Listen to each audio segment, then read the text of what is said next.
सीधा इस वक्त आपको पोलैंड लिए चलते हैं। हमारे साथ शिवांगी मौजूद हैं। शिवांगी, लगातार जैसे जैसे कीव के नज़दीक ये रिपोर्ट्स आ रही हैं कि सेना पहुंच रही है, वैसे वैसे ये हमले भी, इंटेंसिटी भी तेज़ होती जा रही है और साथ ही साथ वॉर की जो खबरों का प्रोपेगेंडा है वो भी तेज़ हो रहा है। आपके पास इस वक्त क्या इन्फॉर्मेशन है, क्या और अपडेट आप हमसे शेयर करेंगे? देखिए सचिन, आपको बता दें कि अब यूक्रेन के जो प्रेसिडेंट है ज़ेलेंस्की, वो तैयार हैं। वो कह रहे हैं कि हम बातचीत करेंगे, लेकिन सबसे पहले रूस जो है वो सीज़फायर करे, वो हमारे ऊपर जो अटैक कर रहा है वो अटैक करना बंद करे। और ज़ेलेंस्की ने इजराइल से ये गुहार लगाई है, अपील की है, कहा है कि आप मध्यस्थता करें। इसके पहले भी अगर आपको याद हो तो 3 बार दोनों ही देशों के डेलीगेशंस जो हैं वो मिल चुके हैं, लेकिन कोई नतीजा नहीं निकला। दोनों ही देशों के जो फॉरेन मिनिस्टर्स थे उनकी मुलाकात हुई एंटालिया में, और टर्की ने उस वक्त मध्यस्थता की थी, लेकिन कोई भी रिजल्ट नहीं निकला। और अब आखिर में ज़ेलेंस्की कह रहे हैं कि हम बात करने को तैयार हैं, लेकिन हमले रोके जाने चाहिए। इसी बीच आपको बता दें कि प्रधानमंत्री नरेंद्र मोदी भी लगातार इस मामले को देखते हुए यूक्रेन और रूस के बीच जो इस वक्त वॉर चल रहा है, कॉन्फ्लिक्ट चल रहा है, उसको लेकर एक बैठक कर रहे हैं। कुल मिलाकर जो तस्वीरें हम ग्राउंड पर देख पा रहे हैं, उसे ये साफ हो रहा है कि रोज़ नए नए दावे किए जा रहे हैं। कभी रूस कहता है कि हमने यूक्रेन को नुकसान इतना पहुंचाया है, वीडियो जारी किया जाता है। दूसरी ओर ज़ेलेंस्की अपनी ओर से वीडियो जारी करते हैं और बताते हैं कि हमने भी नुकसान पहुंचाया है। लेकिन 18 दिन हो गए हैं, कहीं भी इस जंग पर विराम लगता हुआ नहीं दिख रहा है। बातचीत से ये सोचा गया था कि इस जंग पर विराम लगेगा, ऐसा नहीं है। इसी बीच अमेरिका भी लगातार कड़ी प्रतिक्रिया दे रहा है अपनी ओर से। जो बाइडेन ने यह बयान दिया है कि नाटो की रक्षा हम करेंगे, लेकिन जो रूस इस वक्त चाह रहा है हम वो होने नहीं देंगे। रूस के साथ अगर हम सीधे भिड़े तो ये तीसरा वर्ल्ड वॉर होगा, जो हम नहीं होने देंगे। यूक्रेन के साथ हम खड़े हैं, हमारे देश के लोग खड़े हैं, लेकिन इस जंग पर विराम फिलहाल कहीं भी लगता हुआ नजर नहीं आ रहा। और आपको बता दें, पोलैंड की अगर हम बात करें, लगातार यहाँ पर यूक्रेन से रिफ्यूजी आ रहे हैं। यहाँ के 2 शहरों पर इस वक्त इतना भार क्योंकि है आपने कहा कि तमाम जितनी वैश्विक ताकतें हैं वो नजर बना के रखी हुई हैं। प्रधानमंत्री ने भी आज जिस तरह के हालात हैं उसको लेकर के एक मीटिंग की है, हाई लेवल बैठक की है। पीएम मोदी की हाई लेवल बैठक हुई है कि यूक्रेन की जो इस वक्त जो स्थिति है, उसके बाद रूस यूक्रेन के युद्ध के बाद जो स्थितियां उभरी हैं उसको लेकर के काफ़ी बड़ी बात हुई है। यूक्रेनी मीडिया के हवाले से ये खबर हम आपको नीचे दे रहे हैं कि लगातार, क्योंकि यूक्रेन भी कह रहा है, यूक्रेन मीडिया के हवाले से, कि उसने हमले तेज़ कर दिए हैं और रशिया भी यही कह रहा है कि उसके हमले तेज़ हो गए हैं। तो ऐसे में जिस तरीके के हालात फिलहाल इन देशों में बने हुए हैं, प्रधानमंत्री ने भी हाई लेवल बैठक की है।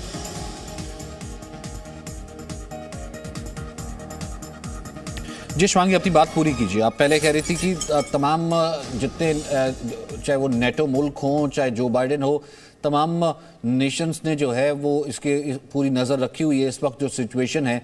ऐसे में ज़ेलेंस्की जो है बातचीत को राज़ी हो गए हैं, लेकिन शर्त उनकी क्या है कि सबसे पहले पूरे हमले रुकें?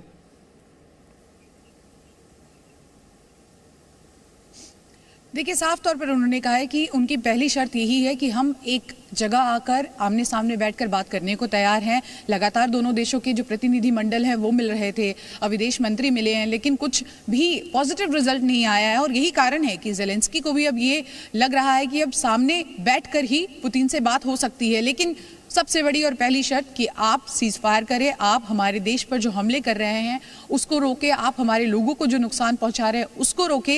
लेकिन ये देखना वाकई दिलचस्प होगा कि जो मांग ये कर रहे हैं, जो ये अपील कर रहे हैं, क्या पुतिन उसको सुनते हैं। पुतिन ने कभी भी ये नहीं सोचा था कि ये जंग इतनी लंबी चलेगी, इतने दिनों तक यूक्रेन सस्टेन कर पाएगा। और इसी बीच तमाम देश, आप देखिए किस तरह से यूक्रेन की मदद के लिए सामने आए हैं, लगातार लोगों की मदद कर रहे हैं, रिफ्यूजियों को कैंप में जगह दे रहे हैं। आपको पोलैंड की अगर हम बात बताएं सचिन, रोजाना हम रिफ्यूजी कैंप जा रहे हैं। यहाँ स्थिति ऐसी है, जितने भी रिफ्यूजी कैंप है, सेंटर्स है, सारे भरे पड़े हैं। और अब ये नौबत आ गई है कि लोग रेलवे स्टेशन पर रहने को मजबूर हैं। कुल मिलाकर स्थिति बद से बदतर होती जा रही है। और लोग भी यही, जब हम आम लोगों से बात करते हैं, उनका साफ तौर पर कहना है कि हमने कभी नहीं सोचा था कि हम इस तरह के दिन देखेंगे। जिन बातों का, जिन मसलों का हल शायद बातचीत से निकल पाता, आज वो नहीं हो रहा है। कुल मिलाकर भारत की भूमिका भी अब इसमें आप देखिए किस तरह से ऑपरेशन गंगा की जब शुरुआत की गई थी, जितने भी भारतीय यूक्रेन में फंसे थे उनको सुरक्षित निकाल लिया गया।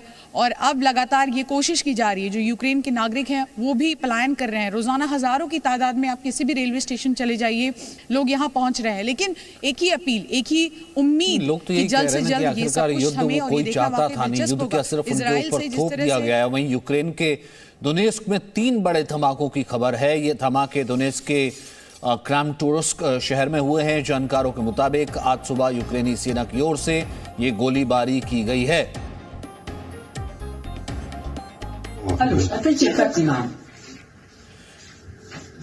तो देखिए दोनेस्क में 3 बड़े धमाके हुए हैं और उसके बाद गोलीबारी की गई है। एक के बाद एक तीन बड़े धमाके।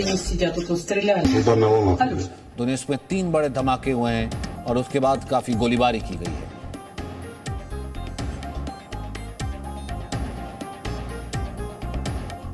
तो लगातार हमले तेज होते चले जा रहे हैं। रशियन फोर्सेस के हमले यूक्रेन पर तेज हो रहे हैं। 98वें दिन में प्रवेश कर चुका है इस वक्त जो युद्ध चल रहा है। तो ऐसे में युद्ध में वॉर ब्रेकिंग इस वक्त यही है कि यूक्रेन के मैरियोपोल में रूस का बड़ा हमला हुआ है। यूक्रेन के मैरियोपोल में रूसी सेना ने एक बड़ा हमला किया है। यहाँ पर रूसी टैंक ने अपार्टमेंट की इमारत पर हमला किया है। देखते ही देखते चारों तरफ धुएं का गुबार फैल गया। रूस की ओर से यूक्रेन पर हमले का 18वां दिन है और अब ये हमले की इंटेंसिटी काफी ज्यादा तेज होती चली जा रही है। इस दौरान यूक्रेन की तस्वीरें तेजी से बदल रही हैं। हर रोज यूक्रेन के अलग अलग इलाकों में बम और गोलीबारी तेज हो रही है, उसकी आवाज भी तेज हो रही है।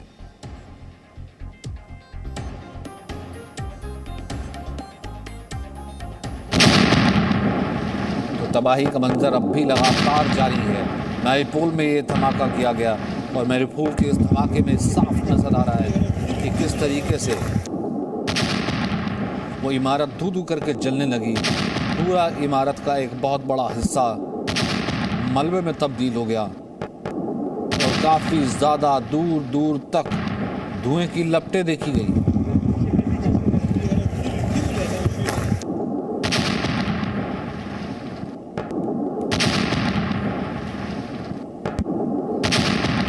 जैसे जैसे नज़दीक आता जा रहा है दिन, वैसे वैसे हमले जो हैं वो और तेज़ होते चले जा रहे हैं। मैरियोपोल में ये देखिए हमला हुआ है जहाँ पर इमारत बहुत तेज़ी से हमला हुआ, उसके बाद पूरी इमारत धू-धू करके जलने लगी।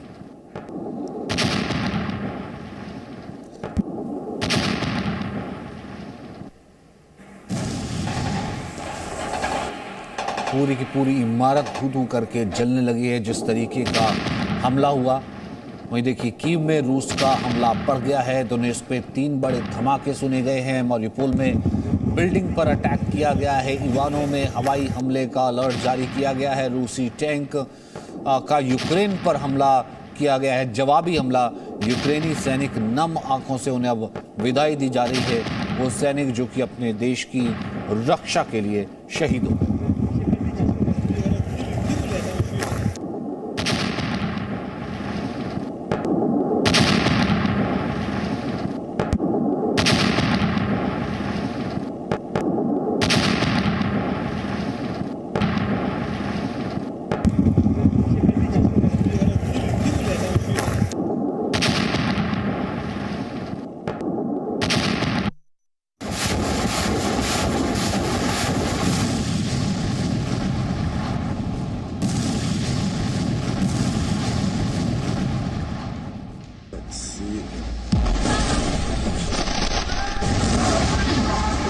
रूस और यूक्रेन के बीच भीषण युद्ध जारी है।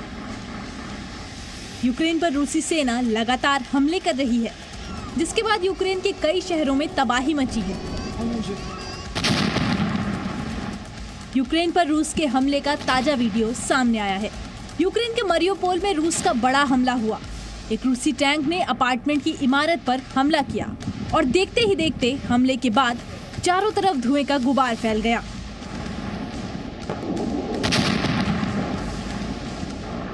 वहीं दूसरे एक वीडियो में रूसी हेलीकॉप्टर यूक्रेन के शहरों पर बमबारी करते नजर आ रहे हैं। तस्वीरों में आप रूस के स्पेशल ऑपरेशन को देख सकते हैं। रूस के कई हेलीकॉप्टर उड़ान भरने के बाद यूक्रेन में बमबारी कर रहे हैं, जिसके बाद यूक्रेन के शहरों में तबाही साफ देखी जा सकती है। देखिए कैसे बमबारी के बाद इलाके में धुआं नजर आ रहा है। यूक्रेन पर हवाई हमले का ये वीडियो रूसी सेना ने जारी किया है। रूस ने युद्ध शुरू होने के बाद से अब तक 1100 से अधिक यूक्रेनी टैंक मार गिराने का दावा किया है। यूक्रेन पर रूस के हमले के बीच मरियोपोल शहर की भी सैटेलाइट तस्वीरें सामने आई हैं। तस्वीरों में मरियोपोल के रिहायशी इलाकों में बर्बादी ही बर्बादी दिखाई दे रही है। रूसी सैनिकों के धमाकों के बाद मरियोपोल के कई इलाकों में भीषण आग लगी है। आसमान में कई मीटर ऊंचाई तक धुआं ही धुआं नजर आ रहा है। रिहायशी इलाकों में कई इमारतें खंडहर में तब्दील हो चुकी हैं। सैटेलाइट तस्वीरों में मरियोपोल शहर में तबाही और बर्बादी का मंजर नजर आ रहा है। रूस ने कीव के आसपास भी हमले तेज कर दिए हैं।